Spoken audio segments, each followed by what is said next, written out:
Hi guys, எல்லாருக்கும் வணக்கம். இந்த வீடியோவில் நம்ம எதை பற்றி பார்க்க போகிறோன்னா, நம்ம உலகத்திலே ரொம்ப மூத்த குடி, ரொம்ப மிகவும் பழமையான ஒரு மக்கள் அப்படின்னா அது பூர்வக்குடி மக்கள் தான். எல்லாருக்கும் வணக்கம். ஹாய் காய்ஸ், இந்த வீடியோவில் நம்ம எதை பற்றி பார்க்க போகிறோன்னா, இந்த உலகத்திலேயே ரொம்பவும் பூர்வீகமாக இருக்கக்கூடிய பூர்வக்குடி மக்கள், அவங்களுக்கு நடந்த ஒரு அநீதி. அதே மாதிரி இந்த உலகத்திலே பணக்காராக இருந்த ஒரு பூர்வக்குடி மக்கள், அவங்களுக்கு நடந்த ஒரு அநீதி. அது எந்த நாட்டில் நடந்தது அப்படின்னு கேள்விப்பட்டால் நம்மளுக்கே ஒரு பேரதிர்ச்சியாக இருக்கும். அப்படிப்பட்ட நடந்த ஒரு உண்மை சம்பவத்தை பற்றி தான் இந்த வீடியோவில் நம்ம பார்க்க போகிறோம். அதாவது அமெரிக்கா அப்படின்ட்டு ஒரு மிகப்பெரிய காண்டினென்ட் நம்மளுக்கு தெரியும். நார்த் அமெரிக்கா, சவுத் அமெரிக்கா ரெண்டு இதுவாக பிரிஞ்சிருக்கும். ஸோ இதில் இப்போ இருக்கக்கூடிய அமெரிக்கர்கள் இவங்க எல்லாருமே பார்த்தீங்கன்னா யூரோப் காண்டினென்ட்லேருந்து வந்தவங்க தான். ஸோ பொதுவாக அமெரிக்காவில் பூர்வக்குடி அமெரிக்காவுக்கு சொந்தமானவங்க யாருன்னா பழங்குடியின மக்கள். அந்த அமெரிக்காவில் பல வருஷமாக வாழ்ந்துட்டு அந்த பழங்குடியின மக்கள் அவங்க தான் அந்த அமெரிக்காவுக்கு சொந்தமாக இருந்தாங்க. அதுக்கப்புறமா ஸ்பெயின்காரங்க, போர்ச்சுகீஸ், அப்புறம் இங்கிலாந்து, ஸோ இந்த மாதிரி யூரோப்லேருந்து நிறைய பேர் அந்த அமெரிக்கா படையெடுத்து போனாங்க. அங்கிருந்த பழங்குடியின மக்கள் எல்லாம் அவங்க கட்டுப்படுத்தி அமெரிக்கா அவங்களோட கண்ட்ரோலுக்கு கொண்டு வந்தாங்க. ஸோ ஒரு கட்டத்தில் என்ன ஆச்சுன்னா, பிரிட்டன் ஆண்டுட்டு இருந்த அந்த ஸ்டேட்ஸ் எல்லாமே ஒன்றா யுனைடெட் ஸ்டேட்ஸாக ஆக்கி அமெரிக்கா அப்படின்னு சொல்லி சுதந்திரமாக கொடுத்துட்டாங்க. அதுக்கப்புறம் அங்கிருந்த மக்கள்லாம் தங்களை நாங்கள் அமெரிக்கர்கள் அப்படின்னு சொல்லிட்டு தங்களை அடிச்சுக்கிட்டாங்க. அதுக்கப்புறம் அமெரிக்கா அப்படின்றது உருவாயிடுச்சு. அதுக்கப்புறம் அந்தந்த நாட்டுகள் இட்டாலி, அப்புறம் போர்ச்சுகீஸ், அவங்க கண்ட்ரோலில் இருக்கக்கூடிய அந்தந்த ஸ்டேட்ஸ்லாம் அவங்க சுதந்திரம் கொடுத்தாங்க. அவங்க தனித்தனி நாடாக அது உருவாகிடுச்சு. ஸோ அப்படியே இது ஒரு ஸ்டேட் போய்ட்டு இப்போ இந்த பூர்வக்குடி மக்கள் பல வருஷமாக பல தலைமுறைகள் அங்கே வாழ்ந்த இந்த பூர்வக்குடி மக்கள்லாம் அவங்களால எதுக்கு சண்டை போட முடியல. அவங்களால வெறும் வில்லு இந்த மாதிரி சாதாரண ஆயுதங்கள் வச்சுருக்கோம், இவங்க துப்பாக்கி இந்த மாதிரி ஆயுதங்கள் வச்சு அவங்களை கண்ட்ரோல் பண்ண ஆரம்பிச்சிட்டாங்க.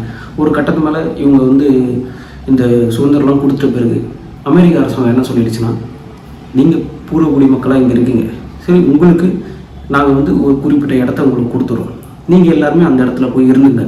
ஆனால் நீங்கள் எங்களுடைய அமெரிக்கா மக்களுக்கு என்ன சட்டமோ அதுதான் உங்களுக்கு சட்டம், நீங்கள் அந்த சட்டத்துக்கு கட்டுப்படுத்தா நீங்கள் இருக்கணும் அப்படின்ற மாதிரி சொல்லிடுறாங்க. ஸோ இவங்களும் என்ன பண்ணிடுறாங்கன்னா, சரி வேறு வழியில் அவங்க இடத்துல நம்மளுக்கு சண்டை போட முடியாது, பண்ண முடியாது, இத்தனை வருஷமாக இருந்துட்டோம், இவங்க சொல்கிறது கேட்டு நம்ம இருந்துப்போம் அப்படின்ற மாதிரி போயிடுறாங்க. அந்த இனத்தோட மக்கள் பேர் ஆசேஜ் இனம். ஆசேஜ் இனம் அப்படின்றது அந்த பழங்குடிய மக்கள். அதில் நிறைய பழங்குடிய மக்கள் இருக்கும். இதில் ஆசேஜ் இனம் மக்களை பற்றி நம்ம இந்த வீடியோவில் பார்க்க போகிறோம். ஸோ அந்த மக்கள் என்ன பண்ணுறாங்க, அவங்களுக்கு ஒரு குறிப்பிட்ட இடத்த அமெரிக்க அரசாங்கம் ஒதுக்கிடுது. அந்த இடத்துல அவங்க போய் வாழ்ந்துட்டுருக்காங்க. இப்போ என்ன ஆகுதுன்னா, இவங்க இந்த பூர்வக்குடி மக்கள்லாம் அந்த அமெரிக்கா மக்களை விட இவங்களுக்கு தனியாக ஒரு இடத்த ஒதுக்கி கொடுத்தாங்க. அந்த இடத்துல வாழ்ந்துட்டு இருக்காங்க. அந்த இடத்துல ஆயில் இருக்குதுன்னு கண்டுபிடிக்கப்படுது. அமெரிக்கர்கள் ஒன்றுமே புரியல. அதாவது அமெரிக்காவில் சொல்லிக்கிறவங்க ஒன்றும் புரியல. இந்த பூர்வக்குடி மக்களுக்கு ஆயில் வந்தோடனே உடனே அமெரிக்கா அரசாங்கம் ஒரு சட்டம் போட்டிருக்கு. என்ன அப்படின்னா, அதாவது இங்கேருந்து எடுக்கப்படுற ஆயில்கள்லாம் அமெரிக்க அரசாங்கம் விலை நிர்ணயிக்கும், அதுக்கான ராயல்ட்டி ஃபீ உங்களுக்கு கொடுத்துறோம், ராயல்ட்டி பணமாக உங்களுக்கு கொடுத்துறோம் அப்படின்ற மாதிரி சொன்னோன்னே இவங்களும் இவங்க எதுவும் சொல்ல முடியாது. இவங்க எதிர்த்து போராட்ட சண்டை அதெல்லாம் முடியாது. சரி அவங்க சொல்கிறது ஓகே சொல்ல முடியாது. சரி ஏதோ அவங்க பணம் கொடுக்குறாங்களே, இது ராயல்ட்டி பணம் வச்சு கொடுக்குறாங்க, நம்ம நிலத்துலேருந்து எடுக்கிற எண்ணெய்க்கு நம்மளுக்காச்சும் பணம் கொடுக்குறாங்களே அப்படின்ற மாதிரி சரி ஓகேன்னு ஒத்துக்கிறாங்க. இப்போ அரசாங்கம், அமெரிக்க அரசாங்கம் அந்த எண்ணெய் நிறுவனங்கள்லாம் கூட்டு ஒப்பந்தம் போட்டு எண்ணெயெல்லாம் எடுத்து ஏற்றுமதி அதெல்லாம் பண்ணிட்டு இருக்காங்க. அதுக்கான ராயல்ட்டி பணமாக இந்த பூர்வக்குடி மக்களுக்கு வருது. இவங்க என்ன பண்ணுறாங்கன்னா, அதில் ஏகப்பட்ட பணங்கள் வருது. கிட்டத்தட்ட பல $1,000,000 அந்த மாதிரி கணக்கில் பணம் வருது. இந்த பணத்தை வச்சுட்டு அவங்க பயங்கர பணக்காரனாக வாழ்ந்துட்டுருக்காங்க. அந்த டைம்லாம் நமக்கு நிறைய தெரியும், இந்த இனவெறி, இந்த நிறவெறி, இந்த மாதிரிலாம் நிறைய இருந்துட்டு. ஸோ அவங்களுக்கெல்லாம் என்ன ஒரு ஈகம்னா, எப்படி இந்த மாதிரி ஒரு பூர்வக்குடி மக்களுக்கு இவ்வளோ நம்மளாம் இவங்க தேவை ஏதோ இருந்துட்டு போட்டு சொல்லி ஒதுக்கி கொடுத்த இடத்துல இவங்க என்ன கண்டுபிடிக்கிறது, இந்த இடத்துல நம்மளோட இவ்வளோ பெரிய பணக்காரங்களாக இருக்கிறாங்களே அப்படின்னு சொல்லிட்டு ஈகோவில் இவங்களை ஏதாச்சும் பண்ணணும் அப்படின்னு சொல்லிட்டு நிறைய பேர் கொந்தளிக்கிறாங்க. பொறுப்பில் இருக்கவங்களும் நிறைய பேர். ஏன்னா இந்த நிறவரி அப்படின்றது அந்த காலகட்டத்தில் பயங்கரமாக இருந்து நம்மளுக்கு நிறைய விஷயங்களை பார்த்துருக்கோம். ஸோ என்ன பண்ணலாம் அப்படின்ற மாதிரி யோசிக்கும்போது இவங்க இந்த பூர்வக்குடி மக்கள் பயங்கர பணக்காரனாக வாழ்ந்துட்டுருக்காங்க. அதாவது ஒரு உயர்மட்ட பதவியில் இருக்கக்கூடிய அவங்கக்கிட்ட இல்லாத ஒரு பணம், இல்லாத ஒரு கார், அந்த மாதிரி மார்க்கெட்டில் இருக்க புதுசாக வந்த கார், அந்த மாதிரி எது வந்தாலும் இவங்க வாங்குறாங்க. ஏன்னா இவங்ககிட்ட ஏகப்பட்ட பணம் வந்துட்டுருக்கு. இது அவங்களால பொறுக்க முடியல.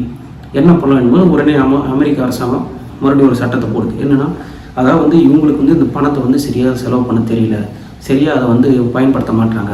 இவங்க அந்த பணத்தை வந்து மூட்டை கட்டி அவங்க வீட்டுக்குள்ளே வச்சுக்கிறாங்க. இதனால் பணம் வந்து சரியாக புழக்கத்தில் இருக்க மாட்டுது.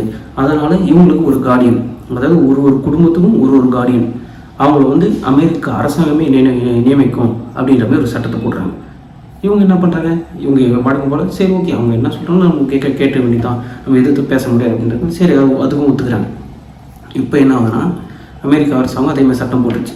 அதே மாதிரி ஒரு குடும்பத்துக்கும் ஒரு கார்டியன்.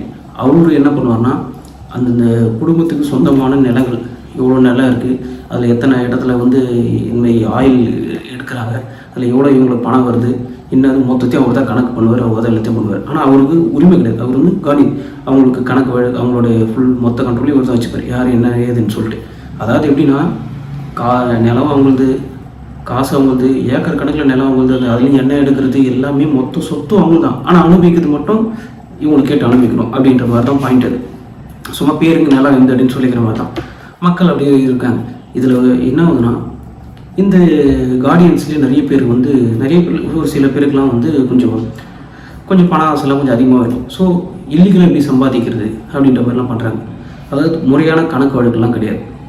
இப்போ வந்து இத்தனை இவ்வளோ ரூபாய் இன்கம் வந்திருக்கு அப்படின்னா அதை குறைச்சி இவ்வளோ தான் வந்திருக்கு அப்படின்னு சொல்கிறது, அதெல்லாம் எல்லாமே அந்த ஓசேஜ் மக்களுக்கு தெரிஞ்சிருந்தாலும் அவங்க எதுவும் கண்டுக்கல. ஏன்னா எதிர்த்து பேச நம்மளை எதுவும் பண்ணிடுவோம், நம்மளுக்கு ஏதோ செஞ்சிடுவோம் அப்படின்ற பயத்தில் அவங்க எதுவும் செய்யலை. சரி நம்மளுக்கு ஏதோ வரட்டும் அப்படின்ற மாதிரி அவங்க வாழ்ந்துட்டு இருக்காங்க. இதை பயன்படுத்தி நிறைய இந்த அரசாங்கத்தை நியமிப்பட்ட இந்த கார்டியன்ஸ் அப்படின்ற அந்த ஏஜென்ட்ஸ்லாம் பயங்கரமாக சம்பாதிக்க ஆரம்பிச்சிட்டாங்க. இந்த கார்டியன்ஸ்க்கெலாம் ஹெட்டாக ஒரு ஹெட் இருந்தார். அவர் யாருன்னா இந்த பூர்வகுடி மக்களுக்கெல்லாம் தலைவராக ஒருத்தருக்கார். அந்த தலைவருக்கு கார்டியனாக அவர் தான் இருக்கார். இப்போ என்னன்னா இந்த விஷயம் இப்படி போயிட்டுருக்கு. இதுமாரி இவங்களுக்கு முறையே கணக்கு வழக்கெலாம் கொடுக்காம ஏமாற்றி அந்த காசெல்லாம் எடுத்துக்கிது, இவங்க சம்பாதிக்குது அப்படின்ற மாதிரி பண்ணிகிட்ருக்காங்க. இதுக்கப்புறமா இன்னொரு படி மேலேயும் போயிட்டு இவங்க அந்த பூர்வகுடி ஆசேஜ் மக்கள் ட்ரைப்ஸ் அந்த மக்களுடைய அவங்க வந்து திருமணம் பண்ணிக்கிறாங்க. யாருக்கு கார்டியனாக போகிறோமோ அவங்க குடும்பத்தில் ஒரு பெண்ணை திருமணம் பண்ணிக்கிறாங்க. அப்படி பண்ணிட்டாங்கன்னா இவங்களும் அவங்க குடும்பத்தில் ஒருத்தர் இறங்க அவங்களுக்கு வந்து அந்த சொத்துல இவங்களுக்கு பங்காயிடுது. ஸோ இந்த மாதிரியான நிறைய விஷயங்கள் நடந்துட்டுருக்கு. அதுக்கப்புறமேட்டு சில அரசாங்கம் வந்து இன்னொரு சட்டத்தை வந்து கொஞ்சம் திருத்துறாங்க. என்னென்னு பண்ணுறாங்கன்னா அந்த சட்டத்துலேயே ஒரு விஷயம் இருக்குது. அந்த சட்டத்தில் அவங்க போட்ட சட்டத்தில் ஒரு விஷயம் வந்து கொஞ்சம் திருத்துறாங்க. அது என்ன மாதிரினா, அதாவது அந்த குடும்பத்தை சேர்ந்தவங்க, அந்த ஒரு குடும்பத்தில் ஒரு 4 பேர் இருக்காங்கன்னா அந்த 4 பேர் இறந்துட்டாங்க அப்படின்னா அவங்களோட சொத்து அவங்களோட மொத்த இதுவுமே யாருக்கு வரும்னா இந்த கார்டியனாக யார் அவங்கள பார்த்துக்கிறாங்களோ அவங்கள தான் மொத்தமாக போயிடும் அப்படின்ற மாதிரி ஒரு விஷயத்தை உருவாக்குறாங்க. இதனால் என்ன ஆகுதுன்னா நிறைய கொலைகள்லாம் நடக்குது. ஆனால் எதுவுமே அஃபிஷியலாக ரிஜிஸ்டர் பண்ணல. ஏன்னா அரசாங்கமும் அவங்களது தான், அது பண்ணுறவங்களும் அது தெரிஞ்சவங்க எல்லாமே இன்ஃப்ளூயன்ஸ் அதிகமாகனாலும் இந்த மக்களால் வந்து அவங்களுக்கு கிட்ட போயிட்டு எதுவுமே சொல்ல முடியல, பேசவும் முடியல, அவங்களை எதிர்த்தும் சொல்ல முடியல. அப்படி சொன்னாலும் அதுக்கான எந்த ஒரு விஷயமே நடக்கல. ஸோ இந்த மாதிரி விஷயங்கள் போயிட்டு.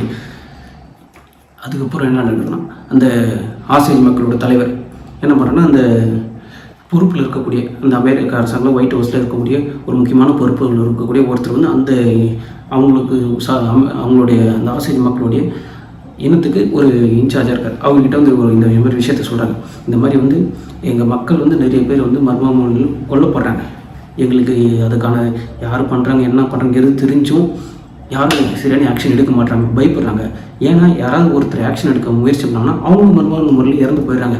எங்களுக்கு என்ன பண்ணுறது தெரில, நாங்கள் வந்து எந்த பணத்துக்கும் எந்த இதுக்கும் ஆசைப்படல, எங்களுக்கு இது தானாக வந்தது, இதுலேயும் வர்றது அரசாங்கம் எடுத்தது எங்களுக்கு இன்னும் ஒரு சில பங்கு தராங்க, அதுக்கும் செலவு பண்ணுறதுக்கு ஒரு கார்டியன் ஒருத்தர் போட்டிருக்கீங்க, இருந்தாலும் எங்களால் இது முழுசாக எங்களை அனுப்பிக்க முடியல, எல்லாமே நீங்கள் தான் பண்ணிகிட்ருக்கீங்க.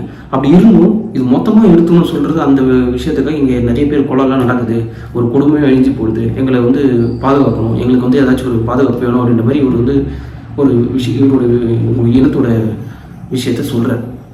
அந்த அதிகாரி என்ன பண்ணுறாருன்னா இவர் மொத்த டீட்டெயில்ஸும் கலெக்ட் பண்ணிவிட்டு அவர் வந்து ஒயிட் ஹவுஸ் போயிட்டு இந்த விஷயத்தை தெரியப்படுத்துவோம், இந்த மாதிரி ஒரு விஷயம் நடக்குது, ஒரு கொலை நடக்குது, இனப்படக்கூடிய பயங்கரமாக நடந்துகிட்ருக்கு, அதை தெரிவிக்கணும் அப்படின்றதுக்காக போகிறார். போகும்போது அவர் வந்து ஒரு ஹோட்டலில் தங்கிட்டு இருக்கும்போது அவருக்கு வந்து ஒரு டெலிகிராமில் மெசேஜ் வருது, ஜாக்கிரதையாக இருந்துக்கோ அப்படின்ற மாதிரி. இவர் அது பெருசாக கண்டுக்காமல் இவர் வழக்கம் போல் போயிட்டு ஈவினிங் இவருடைய வேலையெல்லாம் முடிச்சுட்டு மறுபடியும் ரூம் ரிட்டர்ன் வரும்போது இவர் வந்து முகத்தை மூடி பயங்கரமாக குத்தி இவரோட ட்ரெஸ் எல்லாம் எடுத்துகிட்டு இவரை வந்து அந்த ரோட்டு ஓரமாக சாக்கடையில் போட்டு போயிடறாங்க. அந்த யார் பண்ணி என்ன பண்ணி எதுவுமே தெரியல, அவரை போட்டு போயிடறாங்க. போட்டு போயிட்டு இதுக்கப்புறம் இன்னும் அந்த கேஸ் வந்து தீவிரமாக எடுக்கிறாங்க. எடுத்துகிட்டு இப்போ இருக்க எஃப்எம்ஏ அப்போது BOI அப்படின்ற மாதிரி ஒரு அமைப்பு இருந்தது. அந்த அமைப்பு வந்து இந்த கேஸ் எடுத்து தீவிரமாக இன்வெஸ்டிகேஷன் பண்ணுறாங்க. அதில் 18 கேஸ் வந்து ரிஜிஸ்டர் ஆகாமலே ஏகப்பட்ட கிட்டத்தட்ட 100க்கும் மேற்பட்டவர் வந்து கொல்லப்பட்டுடலாம் அப்படின்ற மாதிரி சொல்கிறாங்க. ஸோ இந்த விஷயங்களை அவங்க கேஸ் எடுத்து அமெரிக்கா அரசாங்கம் அது வந்து ஃபுல்லாக இன்வெஸ்டிகேஷன் பண்ணும்போது இதுக்கெல்லாம் ஹெட்டாக எல்லாமே வந்து லிங்க் ஆகிறது யாருன்னா, இந்த ஆசிரியஜன மக்களுக்கு வந்து தலைவராக ஒருத்தர், அவருக்கு கார்டியனாக ஒருத்தர். அந்த கார்டியன் தான் இந்த இருக்கிற எல்லா கார்டியன்ஸுக்கும் ஒரு ஹெட்டாக இருந்து செயல்பட்டுருக்கார். அவருடைய ஒரு பேக்ரவுண்ட்லேருந்து தான் இந்த மாதிரி வந்து கொலைகள்லாம் நடந்திருக்கு. அவருடைய ஒரு விஷயத்துக்கு பேர் தான் இந்த கொலைகள்லாம் நடந்திருக்கு. இந்த கொலைகள் நடந்துட்டு போயிருக்கும். இதுக்கான பெரிய ஸ்டெப் எடுக்காமல் பெரிய இடத்துல அவருடைய இன்ஃப்ளூயன்ஸ் யூஸ் பண்ணி எதுவுமே நடக்கட்டும் தடுத்திருக்காரு அப்படின்றது தெரிய வருது. அதுக்கப்புறம் அவர் அரெஸ்ட் பண்ணிடுறாங்க. அவர் வந்து ஆயுள் தண்டனை கொடுத்துட்றாங்க. இது வந்து வரலாற்றில் நடந்த உண்மையான ஒரு சம்பவம் அமெரிக்காவில் நடந்தது. அதாவது என்னென்னா, அமெரிக்கா அப்படின்ற ஒரு மிகப்பெரிய கண்டத்தில் பல 100 வருஷமாக பல தலைமுறைகளாக அவங்க வாழ்ந்துட்டு வந்தது அந்த இடம். அந்த இடத்துல பக்கத்து கண்டத்துலேருந்து யூரோப் காண்டினென்ட்லேருந்து இங்கேருந்து அங்கே போய் கொலம்பஸ் அப்படின்றது தான் போகிறார். அவர் போகும்போது அவர் இந்தியா கிளம்பணும் தான் வர்றார். ஆனால் அவர் வந்து அமெரிக்கா போகிறார். அங்கே போனால் அங்கே இருக்கவங்க தான் இந்தியன்ஸ் அப்படின்னு சொல்லி பேர் வைக்கிறார். அதனால தான் உங்களுக்கு பழங்குடி மக்கள் பேர் இந்தியன்ஸ் அப்படின்ற பேரை சொல்லுவாங்க. செவ்விந்தியர்கள் அப்படின்ற மாதிரி சொல்லுவாங்க. இந்தியன்ஸ் அப்படின்னு சொல்கிறது காரணம் அதுதான். அவர் கொலம்பஸ் இந்தியா கவர்னர் வர்றாரு, அமெரிக்கா போகிறார். ஸோ அதனால் அங்கே இருக்கிறவங்க இந்தியன்ஸ் அப்படின்னு பேர் வச்சதுனால இந்தியன்ஸ் அப்படின்ற மாதிரி சொல்கிறார். அந்த பழங்குடி மக்களுக்கு இந்தியன்ஸ்னு சொல்லுவாங்க. ஸோ அதில் நிறைய ட்ரைப்ஸ் இருக்குது. அதில் இவங்களும் ஒரு ட்ரைப். ஸ்பெயின் மக்கள், போர்ச்சுகீஸு, இங்கிலாந்துக்காரங்க இவங்கெல்லாம் போயிட்டாங்கல்ல, அங்கே இருக்க பழங்குடி மக்களை வந்து கட்டுப்படுத்தி அந்த இடத்த இவங்க ஆக்கிரமிப்பு பண்ணி அந்த இடத்த ஆட்சி பண்ணி அதுக்கப்புறம் அவங்களுக்கு வந்து குறிப்பிட்ட நிலத்தை வந்து ஒதுக்கி இந்த இடத்துல நீங்கள் ஒன்றும் மிச்சம் எங்களை தான் சொன்னோம், இது வந்து எங்களோட அரசாங்கம், நாங்கள் சொல்கிறதா சட்டம், நாங்கள் பண்ணுறதா சட்டம்னு சொல்லி கொண்டு வந்து அதை நடைமுறைப்படுத்தி அதில் நிறைய பேர் மர்மூலையில் இறந்து இந்த மாதிரி விஷயங்கள்லாம் நடந்திருக்கு. இதை பற்றி killers of the flower moon அப்படின்ற ஒரு புக்கு ஒன்று நாவல் ஒன்று எழுதியிருந்தாங்க, புக்கு ஒன்று எழுதியிருக்காங்க. அதை பேஸ் பண்ணி ஒரு படமும் வந்திருக்கு, killers of the flower moon சொல்லிட்டு. கிட்டத்தட்ட ஒரு 3.5 மணி நேரம் அந்த படம் வந்து ஓடும்.